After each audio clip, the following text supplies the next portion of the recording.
प्रणाम सभी को। ॐ भूर्भुवः स्वः तत्सवितुर्वरेण्यं भर्गो देवस्य धीमहि धियो यो नः प्रचोदयात्। ॐ गुरुर्ब्रह्मा गुरुर्विष्णु गुरुरेव महेश्वरा गुरुरेव परब्रह्मा तस्मै श्रीगुर्वे नमः। आखण्डमण्डलाकारं व्याप्तं येन चराचरं तत्पदं दर्शितं येन तस्मै श्रीगुर्वे नमः।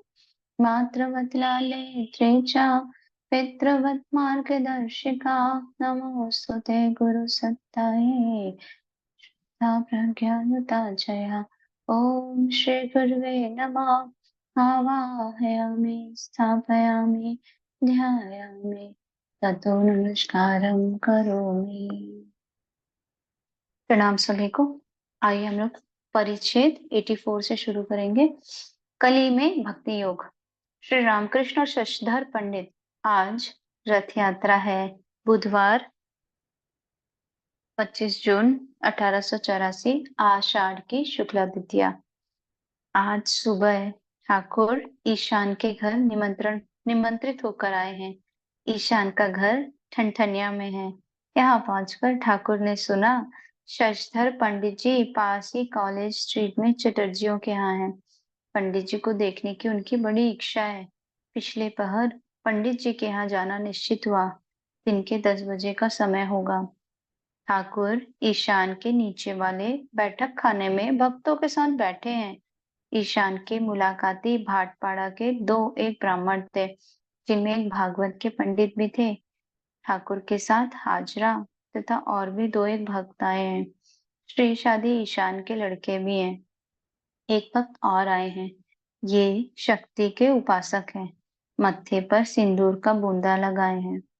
ठाकुर आनंद में हैं। सिंदूर का बूंदा देखकर हंसते हुए कहा, इन पर तो मार्क लगा हुआ है। कुछ देर बाद नरेंद्र और मास्टर अपने अपने मकान से आए। दोनों ने ठाकुर को प्रणाम करके उनके पास ही आसन ग्रहण किया। ठाकुर ने मास्टर से कहा था, अमुक दिन मैं ईशान के घर जाऊंगा, तुम वहीं नरेंद्र को साथ लेकर मिलना। ठाकुर ने मास्टर से कहा, उस दिन मैं तुम्हारे यहाँ जा रहा था, तुम कहाँ रहते हो? मास्टर कहते हैं, जी अब श्यामपुकुर तेलीपाड़ा में स्कूल के पास रहता हूँ। ठाकुर बोलते हैं, आज स्कूल नहीं गए? मास्टर बोलते हैं, जी आज रथ की छुट्टी है।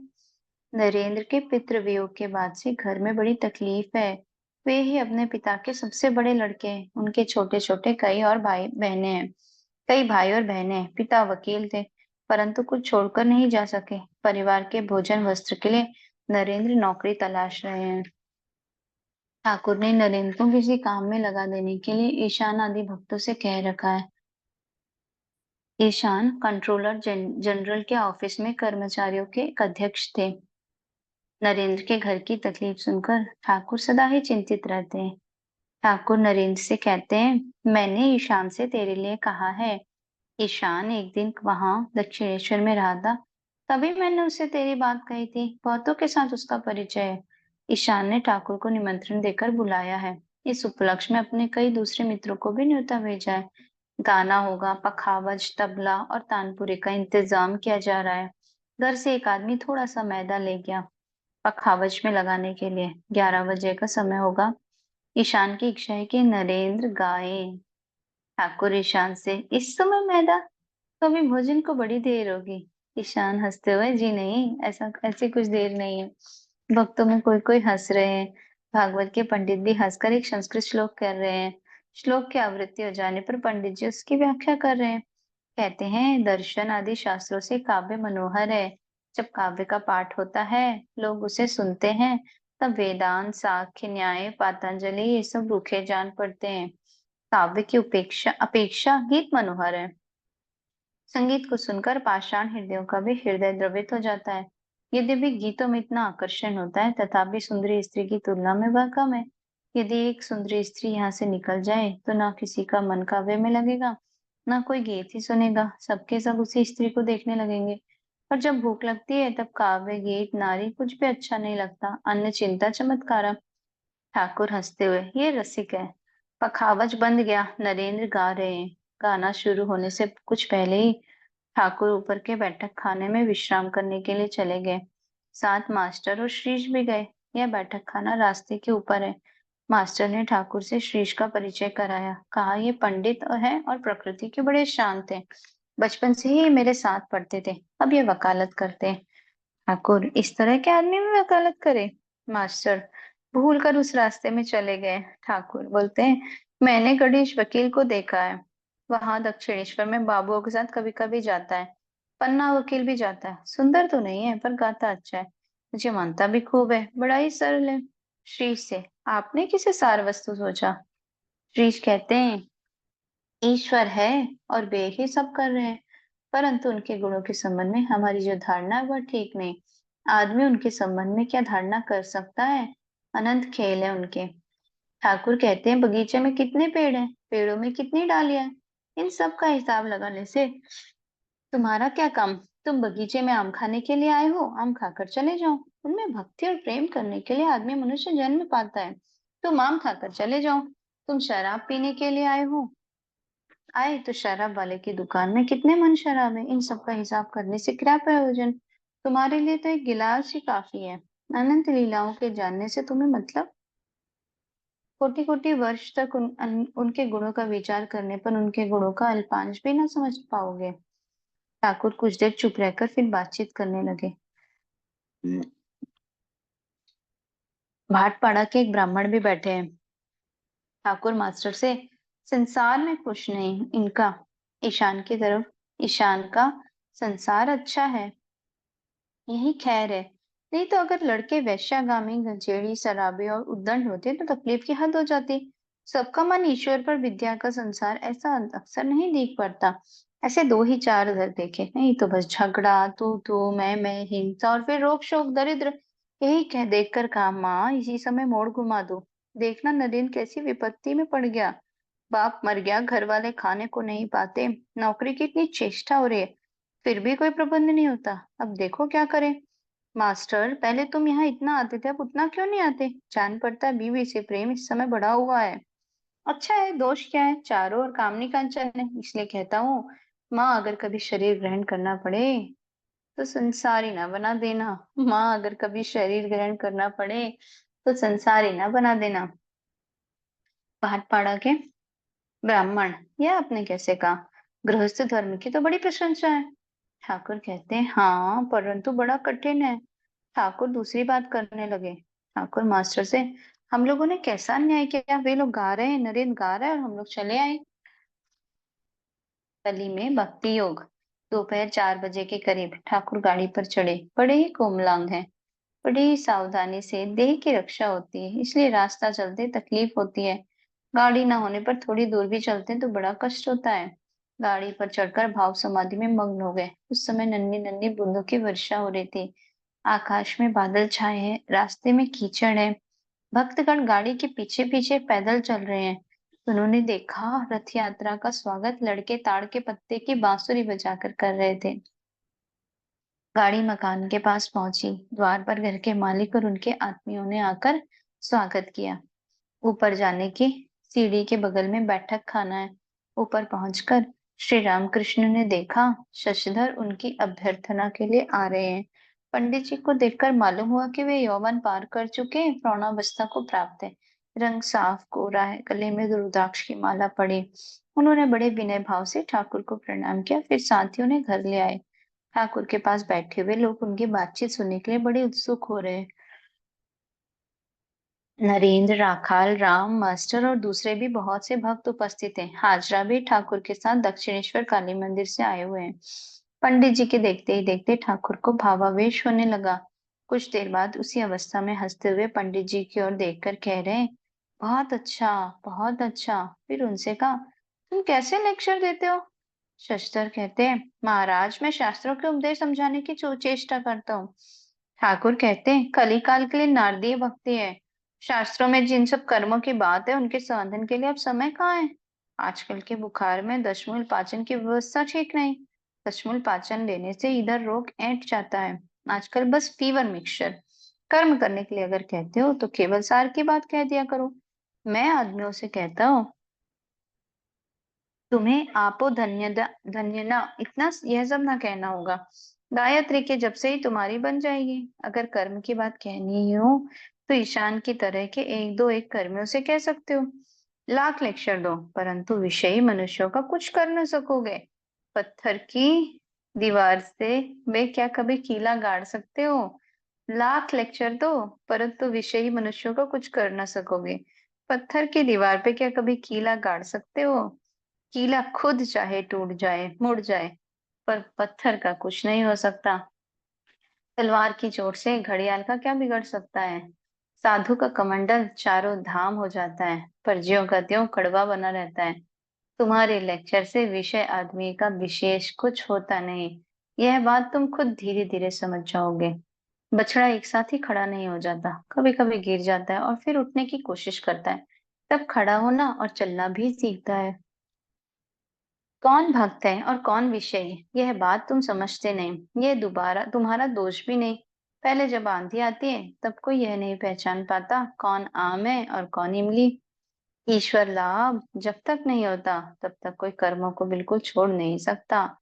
संध्या वंदनादि कर्म कितने दिनों के लिए हैं? जब तक ईश्वर के नाम पर अश्रु और पुलक ना हो। हे राम, ऐसा एक बार कहते ही अगर आंखों में आंसू आ जाएं, देह पुलकित होने लगे, तो निश्चय समझना कि उनके कर्मों का अंत हो गया। फिर उसे संध्या आदि कर्म ना करने पड़ेंगे।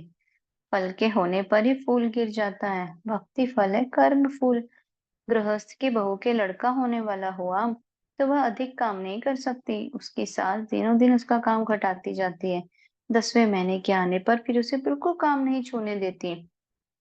लड़का होने पर फिर वह उसी को लेकर रहती है, दूसरे काम नहीं करने पड़ते। संध्या गायत्री में लीन हो जाती है, गायत्री प्रणव में, प्रणव समाधि में। संध्या गायत्री में लीन हो जाती है, गायत्री प्रणव में, प्रणव समाधि में। जैसे घंटे का शब्द टम, योगी नाद भेद करके पर ब्रह्म में लीन होते हैं। समाधि में संध्यादि कर्मों का लय हो जाता है। इसी तरह ज्ञानियों के कर्म छूट जाते हैं। केवल पांडित्य व्यर्थ है, साधना तथा विवेक वैराग्य। समाधि की बात कहते ही कहते ठाकुर का भाव बदलने लगा। उनके श्रीमुख से ज्योतिर्लिंग स्वर्गीय निकलने लगे। देखते देखते बाह्य ज्ञान जाता रहा, शब्द रहित हो गए, आंखें स्थिर हो गई। वे इस समय परमात्मा के दर्शन कर रहे हैं। थोड़ी देर बाद प्राकृत अवस्था आई। बालक की तरह कह रहे हैं, मैं पानी पीऊंगा। समाधि के बाद जब पानी पीना चाहते थे तब भक्तों को मालूम हो जाता था कि अब ये क्रमशः बाह्य भूमि पर आ रहे हैं। ठाकुर भावावेश में कहने लगे, माँ उस दिन ईश्वर चंद विद्यासागर को तूने दिखलाया। इसके बाद मैंने फिर कहा था, माँ मैं एक दूसरे पंडित को देखूंगा, इसलिए मुझे यहाँ लाई। फिर शशधर की ओर देखकर कहने लगे, भैया कुछ और बल बढ़ाओ, कुछ दिन और साधन भजन करो। पेड़ पर अभी चढ़े नहीं और अभी से फल की आकांक्षा, परंतु लोगों के भले के लिए तुम ये सब कर रहे हो। इतना कहकर ठाकुर शशधर को सिर झुकाकर नमस्कार कर रहे हैं। फिर कहने लगे, जब पहले पहल मैंने तुम्हारी बात सुनी तो लोगों से पूछा, सिर्फ पंडित है या कुछ विवेक वैराग्य भी है? जिस पंडित के विवेक नहीं वह पंडित ही नहीं। अगर आदेश मिला हो तो लोक शिक्षा में दोष नहीं। आदेश पाने पर अगर कोई लोक शिक्षा देता है तो फिर उसे कोई पराजित नहीं कर सकता। सरस्वती के पास से अगर एक भी किरण आ जाए तो ऐसी शक्ति हो जाती है कि बड़े बड़े पंडित भी सिर झुका लेते हैं। दिया जलाने पर झुंड के झुंड कीड़े इकट्ठे हो जाते हैं, उन्हें बुलाना नहीं पड़ता। उसी तरह जिसे आदेश मिला है उसे आदमियों को बुलाना नहीं पड़ता। अमुक समय में लेक्चर होगा, यह कहकर खबर नहीं भेजनी पड़ती। उसी में आकर्षण होता है और इतना कि आदमी आप खींचकर आ जाते हैं। तब राजा बाबू सभी स्वयं ही दल बांध बांध कर उसके पास आते हैं और कहते रहते हैं, आपको क्या चाहिए? आम, संदेश, रुपया, पैसा, दुशाले, ये सब ले आया हूँ, आप क्या लीजिएगा? मैं उन आदमियों से कहता हूँ, दूर करो, यह कुछ मुझे अच्छा नहीं लगता, मैं कुछ नहीं चाहता। चुंबक पत्थर क्या लोहे से कहेगा कि मेरे पास आओ? कहना नहीं होता। लोहा आप ही चुंबक पत्थर के आकर्षण से आ जाता है। सच है कि इस तरह का आदमी पंडित नहीं होता, परंतु इसलिए यह न सोच लेना कि उनके उसके ज्ञान में कुछ कमी है। कहीं किताबें पढ़कर भी ज्ञान होता है। जिसे आदेश मिला है उसके ज्ञान का अंत नहीं, वह ज्ञान ईश्वर के पास से आता है। वह कभी चुकता नहीं। उस देश में धान नापते समय एक आदमी नापता है और दूसरा राशि ठेलता जाता है। उसी तरह जो आदेश पाता है वह जितनी ही लोग शिक्षा देता रहता है, माँ उसके ज्ञान की राशि पूरी करती जाती है। उस ज्ञान का अंत नहीं होता। मेरी अवस्था इसी प्रकार की है। माँ यदि एक बार भी कृपा की दृष्टि फेर दे तो क्या फिर ज्ञान का भाव रह सकता है? इसीलिए पूछ रहा हूँ, तुम्हें कोई आदेश मिला है या नहीं? हाजरा कहता है, हाँ, आदेश अवश्य मिला होगा। क्यों महाशय? पंडित जी कहते हैं, नहीं, आदेश तो विशेष कुछ नहीं मिला। गृह स्वामी, आदेश तो जरूर नहीं मिला, परंतु कर्तव्य के विचार से लेक्चर देते हैं। ठाकुर कहते हैं, जिसने आदेश नहीं पाया उसके लेक्चर से क्या होगा? एक ने लेक्चर देते हुए कहा था, मैं पहले खूब शराब पीता था, ऐसा करता था, वैसा करता था। यह बात सुनकर लोग आपस में बतलाने लगे, साला कहता क्या था, शराब पीता था। इस तरह कहने से उसे विपरीत फल मिला, इसलिए अच्छा आदमी बिना हुए लेक्चर से कोई उपकार नहीं होता। वरिसाल निवासी किसी सरकारी अफसर ने कहा था, महाराज आप प्रचार करना शुरू कर दीजिए तो मैं भी कमर कसूं। मैंने कहा, जी एक कहानी सुनो। उस देश में हालदार पुकुर नाम का एक तालाब है। जितने आदमी थे सब उसके किनारे पर दिशा फारगत को जाते थे। सुबह को जो लोग तालाब पर जाते थे गाली गलौज की बौछारों से उनके भूत उतार देते थे, परंतु गालियों से कुछ फल न होता था। उसके दूसरे ही दिन सुबह फिर वही घटना होती। लोग फिर दिशा फरागत को आते। कुछ दिनों बाद कंपनी से एक चपरासी आया। वह तालाब के पास नोटिस चिपका गया, बस वहां टट्टी जाना बिल्कुल बंद हो गया। इसीलिए कहता हूँ, एरे गहरे के लेक्चर लेक्चर से कुछ फल नहीं होता। चपरास के रहने पर ही लोग बात सुनेंगे। ईश्वर का आदेश ना रहा तो लोक शिक्षा नहीं होती। तो जो लोक शिक्षा देगा उसमें बड़ी शक्ति चाहिए। कलकत्ते में बहुत से हनुमानपुरी हैं, उनके साथ तुम्हें लड़ना होगा। ये लोग ठाकुर के चारों ओर जो सब भक्त बैठे थे तो सभी पट्टे हैं। चैतन्य देव अवतार थे, वे जो कुछ कर गए कहो भला उसका अब कितना बचा हुआ है? और जिसने आदेश नहीं पाया उसके लेक्चर से क्या उपकार होगा? इसीलिए कहता हूँ, ईश्वर के पाद पदों में मग्न हो जाओ। यह कहकर ठाकुर प्रेम से मतवाले होकर गा रहे हैं, ऐ मेरे मन, तू रूप के सागर में डूब जा। जब तू तलातल और पाताल खोजेगा तभी तुझे प्रेम रत्न धन प्राप्त होगा। इस समुद्र में डूबने से वह मरता नहीं। यह अमृत का समुद्र है। मैंने नरेंद्र से कहा था, ईश्वर रस के समुद्र है, तो इस समुद्र में डुबकी लगाएगा या नहीं बोल?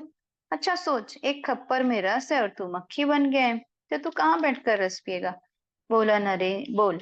नरेन ने कहा, मैं खप्पर के किनारे बैठकर मुंह बढ़ाकर पीऊंगा, क्योंकि अधिक बढ़ने से डूब जाऊंगा। तब मैंने कहा, भैया ये सच्चिदानंद सागर है, इसमें मृत्यु का भय नहीं। ये सागर अमृत का सागर है। जिन्हें ज्ञान नहीं वे ही ऐसा कहते हैं कि भक्ति और प्रेम की बढ़ा चढ़ी अच्छी नहीं, परंतु ईश्वर प्रेम की क्या कहीं बढ़ा चढ़ी होती है? इसलिए तुमसे कहता हूँ, सच्चिदानंद सागर में मग्न हो जाओ। ईश्वर लाभ हो जाने पर फिर क्या चिंता है? तब आदेश भी होगा और लोक शिक्षा भी होगी।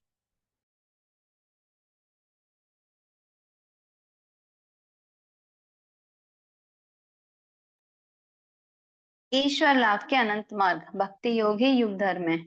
ठाकुर कहते हैं, देखो, अमृत समुद्र में जाने के अनंत मार्ग हैं। किसी तरह इस सागर में पड़े कि बस हुआ। सोचो, अमृत का एक कुंड है, किसी तरह मुंह में उस अमृत के पड़ने से अमर होते हो, तो चाहे तुम खुद कूद कर उसमें गिरो या सीढ़ियों से धीरे धीरे उतर कर कुछ पियो, या कोई दूसरा धक्का मारकर तुम्हें कुंड में डाल दे, फल एक ही है। अमृत का कुछ स्वाद लेने से ही अमर हो जाओगे।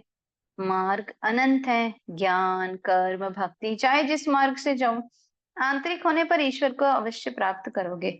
संक्षेप में योग तीन प्रकार के हैं, ज्ञान योग, कर्म योग और भक्ति योग। ज्ञान योग में ज्ञानी ब्रह्म को जानना चाहता है, नीति नीति विचार करता है, ब्रह्म सत्य और संसार मिथ्या है, यह विचार करता है। विचार की समाप्ति चाहे वहां समाधि होती है, ब्रह्म ज्ञान प्राप्त होता है। कर्मयोग है, कर्म करके ईश्वर पर मन लगाए रखना। अनासक्त होकर प्राणायाम ध्यान धारणा आदि कर्म योग है। संसारी अगर अनासक्त होकर ईश्वर को फल समर्पित कर दे, उन पर भक्ति रखकर संसार का कर्म करे तो वह भी कर्म योग है। ईश्वर को फल का समर्पण करके पूजा जप आदि कर्म करना, यह भी कर्मयोग है। ईश्वर लाभ करना ही कर्मयोग का उद्देश्य है। भक्ति योग है ईश्वर के नाम गुणों का कीर्तन करके उन पर पूरा मन लगाना।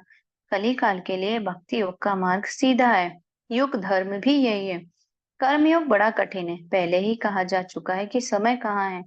शास्त्रों में जो सब कर्म करने के लिए कहा है उसका समय कहाँ है। कली काल में इधर आयु कम है, उस पर अनासक्त होकर फल की कामना न करके कर्म करना बड़ा कठिन है। ईश्वर को बिना पाए ईश्वर को बिना पाए कोई अनासक्त नहीं हो सकता। तुम नहीं जानते, परंतु कहीं ना कहीं से आसक्ति आ ही जाती है। ज्ञान युग भी इस युग के लिए बड़ा कठिन है। एक तो जीवों के प्राण अन्नगत हो रहे हैं, जिस पर आयु भी कम है। उधर देह बुद्धि किसी तरह जाती नहीं, और देह बुद्धि के गए बिना ज्ञान होने को नहीं। ज्ञानी कहता है मैं ही वह ब्रह्म हूँ। न मैं शरीर हूँ, न मैं भूख, न मैं तृष्णा हूँ, न रोग हूँ, न शोक हूँ। जन्म मृत्यु सुख दुख इन सब से परे हूँ। यदि रोग शोक दुख सुख इन सबका बोध रहा तो तुम ज्ञानी फिर कैसे हो सकोगे। इधर हाथ कांटों से छिद रहे हैं, घर घर खून बह रहा है, खूब पीड़ा होती है, फिर भी कहता है कहाँ, हाथ तो कटा ही नहीं, मेरा क्या हुआ है। इसलिए इस युग में भक्ति योग है। इससे दूसरे मार्गों की अपेक्षा ईश्वर के पास पहुंचने में सुगमता है। ज्ञान योग या कर्म योग अथवा दूसरे मार्गों से भी लोग ईश्वर के पास पहुंच सकते हैं, परंतु इन सब रास्तों से मंजिल पूरी करना बड़ा कठिन है। इस युग के लिए भक्ति योग है। इसका यह अर्थ नहीं है कि भक्त एक जगह जाएगा, ज्ञानी या कर्मी दूसरी जगह ज्ञानी या कर्मी दूसरी जगह। इसका तात्पर्य यह है कि जो ब्रह्म ज्ञान चाहते हैं वे अगर भक्ति के मार्ग से चले तो भी वही ज्ञान उन्हें होगा। भक्त वत्सल अगर चाहेंगे तो वह भी वो दे सकते हैं। भक्त ईश्वर का साकार रूप देखना चाहता है, उनके साथ बातचीत करना चाहता है। वह बहुधा ब्रह्म ज्ञान नहीं चाहता, परंतु ईश्वर इच्छामय है। उनकी अगर इच्छा हो तो वे भक्तों को सब ऐश्वर्यों का अधिकारी कर सकते हैं, भक्ति भी देते हैं और ज्ञान भी। अगर कोई एक बार कलकत्ता आ जाए तो किले का मैदान, सोसाइटी, म्यूजियम सब उसे देखने को मिल जाएगा। पर बात तो यह है कि कलकत्ता किस तरह आया जाए। संसार की माँ को पा जाने पर ज्ञान भी पाता है और भक्ति भी। भाव समाधि के होने पर रूप दर्शन होता है, और निर्विकल्प समाधि के होने पर अखंड सच्चिदानंद दर्शन। तब अहम, नाम और रूप नहीं रह जाते। भक्त कहता है माँ, सकाम कर्मों से मुझे बड़ा भय लगता है। उस कर्म में कामना है, उस कर्म के करने से फल भोगना ही पड़ेगा। तो इस पर अनासक्त कर्म करना पड़ा कठिन है। उधर सकाम कर्म करूंगा तो तुम्हें भूल जाऊंगा। चलो ऐसे कर्म से मुझे अत्यंत घृणा है। जब तक तुम्हें ना पाऊं तब तक कर्म घटते जाएं, जितना रह जाएगा उतने को अनासक्त होकर कर सकूं। उसके साथ तुम पर मेरी भक्ति भी बढ़ती जाए, और जब तक तुम्हें ना पाऊं तब तक किसी नए कर्म में ना फंसूं। जब तुम स्वयं कोई आज्ञा दोगी तब काम करूंगा, अन्यथा नहीं। तीर्थ यात्रा और ठाकुर। आचार्यों की तीन श्रेणियां। पंडित जी, तीर्थाटन के लिए महाराज कहाँ तक गए हैं। ठाकुर कहते हैं हाँ, कई स्थान देखे हैं। हंसते हुए, हाजरा बहुत दूर तक गया है और बहुत ऊंचे चढ़ गया था, ऋषिकेश तक हो आया है। सभी हंसने लगते हैं। मैं इतनी दूर नहीं जा सका, इतने ऊंचे नहीं चढ़ा। गिद्ध भी बहुत ऊंचे चढ़ जाता है, परंतु उसकी दृष्टि मरघट पर ही रहती है। मरघट का क्या अर्थ है जानते हो। मरघट अर्थात कामनी कांचन। अगर यहाँ बैठकर भक्ति लाभ कर सको तो तीर्थ जाने की क्या जरूरत है। काशी जाकर मैंने देखा, वहां भी वही पेड़ है और वही इमली के पत्ते। तीर्थ जाने पर भी अगर भक्ति ना हुई तो तीर्थ जाने से फिर कुछ फल भी नहीं हुआ। और भक्ति ही सार है तथा एकमात्र उसी की आवश्यकता है। चीले और गीध कैसे होते हैं जानते हो। बहुत से आदमी ऐसे होते हैं जो लंबी लंबी बातें करते हैं, कहते हैं शास्त्रों में जिन सब कर्मों की बातें लिखी है उनमें से अधिकांश की हमने साधना की है। वे कहते तो यह है, पर उनका मन घोर विषय में पड़ा रहता है। रुपया पैसा मान मर्यादा देही सुख, इन्हीं सब विषयों के फेर में वे पड़े रहते हैं। पंडित जी कहते हैं जी हाँ, तीर्थ जाना तो अपने पास की मणि को छोड़कर कांच के पीछे दौड़ना है। ठाकुर कहते हैं और तुम ये समझ लेना कि चाहे लाख शिक्षा दो, पर उपयुक्त समय के आए बिना कोई फल न होगा। बिस्तर पर सोते समय किसी लड़के ने अपनी माँ से कहा, माँ मुझे टट्टी लगी तो जगा देना। उसकी माँ ने कहा, बेटा टट्टी की हाजत तुम्हें खुद ही उठा देगी, इसके लिए तुम कोई चिंता न करो। तभी हंसने लगते हैं। इसी प्रकार भगवान के लिए व्याकुलता ठीक समय आने पर ही होती है। वैद्य तीन तरह के होते हैं। जो वैद्य केवल नाड़ी देखकर दवा की व्यवस्था करके चला जाता है, रोगी से सिर्फ इतना ही कह जाता है, दवा खाते रहना। यह अधम श्रेणी का वैद्य है। उसी तरह कुछ आचार्य केवल उपदेश दे जाते हैं, परंतु उस उपदेश से अनुयायी को अच्छा फल प्राप्त हुआ या बुरा इसका फिर पता नहीं लेते। दूसरी श्रेणी के वैद्य ऐसे होते हैं जो दवा की व्यवस्था करके रोगी से दवा खाने के लिए कहते हैं। अगर रोगी नहीं खाना चाहता तो उसे तरह तरह से समझाते हैं। ये मध्यम श्रेणी के वैद्य है।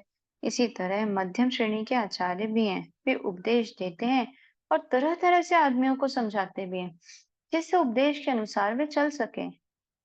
अंतिम श्रेणी के और उत्तम वैद्य वे हैं जो अगर मीठी बातों से रोगी नहीं मानता तो बल का प्रयोग भी करते हैं। जरूरत होती है तो रोगी की छाती पर घुटना रखकर जबरन दवा पिला देते हैं।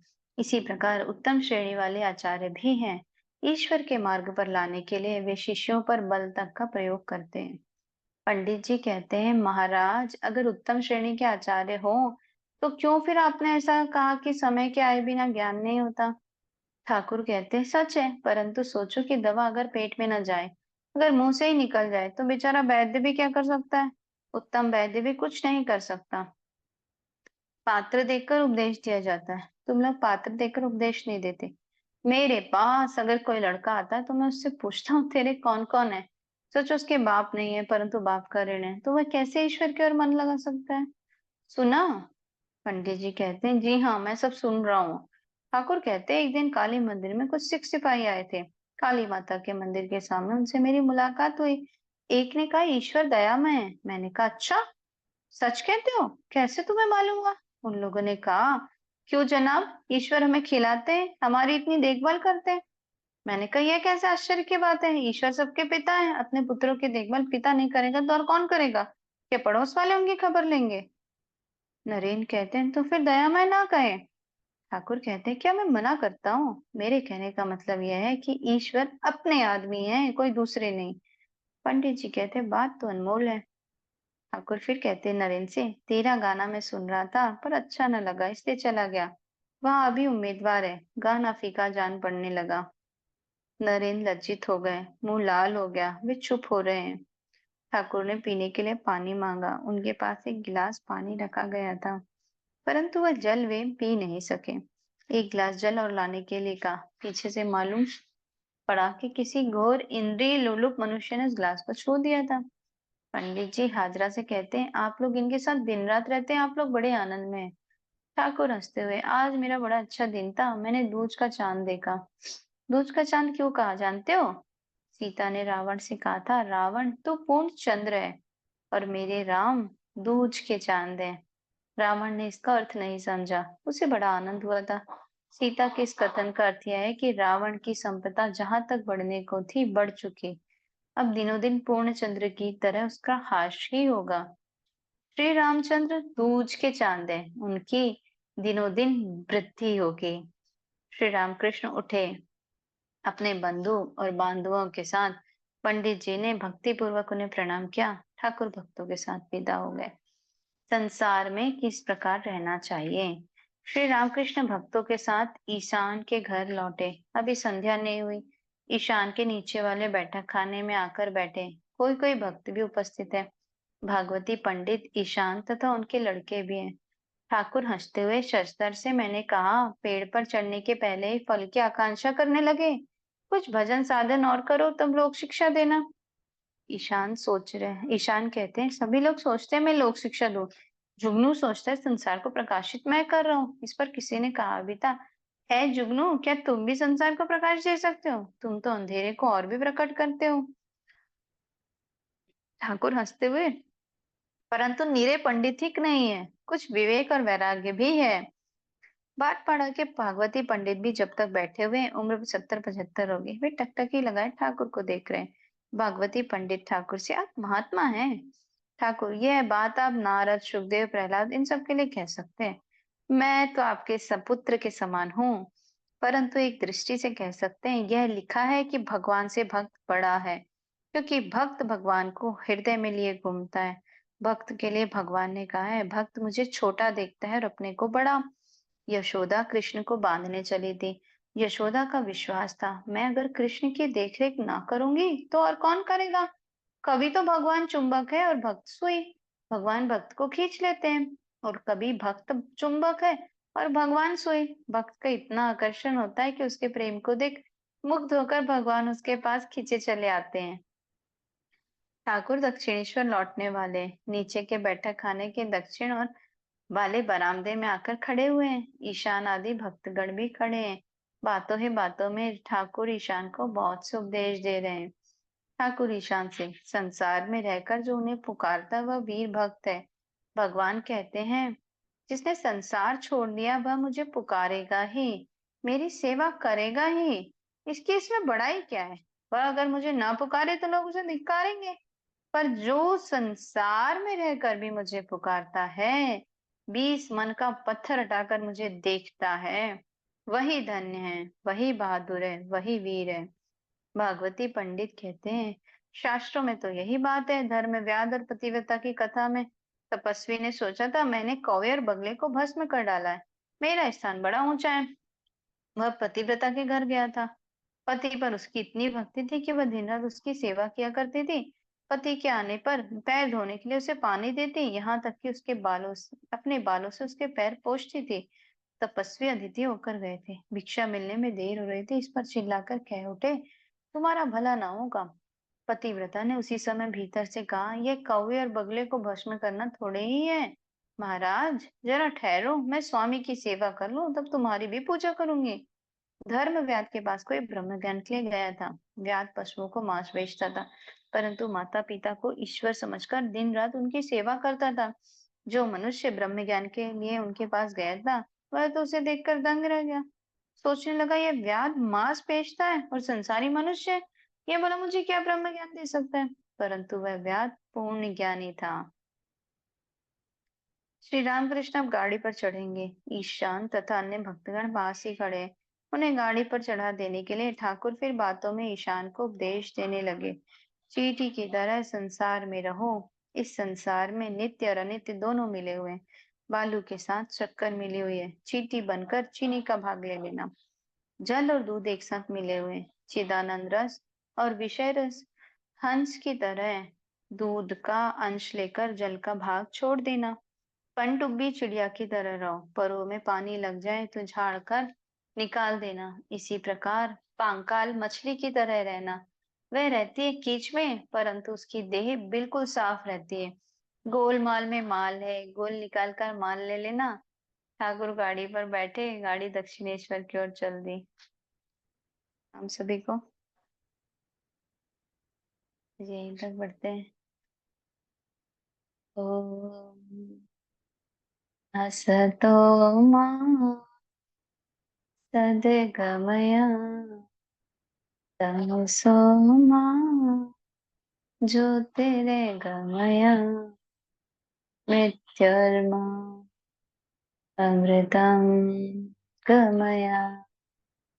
ओम शांति शांति शांति। सर्वारिष्ट शांतिर्भवतु।